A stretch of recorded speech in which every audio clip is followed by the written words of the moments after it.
क्या प्रियांशु सिंह कुशवाहा हैं? जी हाँ दोस्तों, आपका स्वागत है बाबा खबरी पर और ऐसे भोजपुरी अपडेट आपको यहाँ मिलते रहते हैं। तो बात करते हैं, एक नया मैटर उभरा हुआ है फिलहाल में।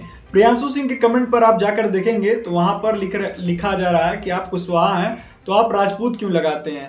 इस चीज़ को लेकर काफ़ी जद्दोजहद चल रही है और काफ़ी विवाद भोजपुरी इंडस्ट्री में चल रहा है। हालांकि प्रियांशु सिंह ने उसके बाद स्टोरी लगा के बताया, भाई मैं कुशवाहा नहीं हूँ, मैं राजपूत ही हूँ। और आप देख सकते हैं उनका इंस्टाग्राम पर जो नाम लिखा हुआ है वो प्रियांशु सिंह राजपूत ही है, मतलब वो राजपूत ही हैं। लेकिन अब पता नहीं ये मैटर कहाँ से उठ गया कि भाई वो कुशवाहा है। पता नहीं किसने ये अफवाहें चला दी कि वो कुशवाहा है, जिसके बाद काफ़ी हलचल मच चुकी है। लेकिन एक बात नहीं समझ में आती, भाई आप किसी भी इंसान के जाति पर क्यों जाते हैं, किसी के कास्ट को लेकर उसे ट्रोल क्यों करते हैं।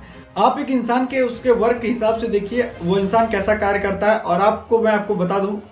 और मैं आपको फिलहाल बता दूं, प्रियांशु सिंह एक ऐसे म्यूजिक डायरेक्टर है भोजपुरी इंडस्ट्री में जिनका मुकाबला कोई नहीं कर सकता। हालांकि कृष्णा बेदर्दी भी हैं और कई नाम है भोजपुरी इंडस्ट्री में, लेकिन जो सबसे ज़्यादा नाम चलता है वो प्रियांशु सिंह का है म्यूजिक डायरेक्टर को लेके।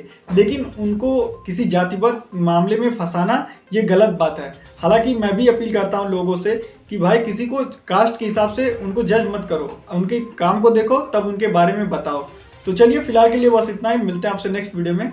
हमारी वीडियो पसंद आई हो तो लाइक शेयर सब्सक्राइब जरूर करिएगा।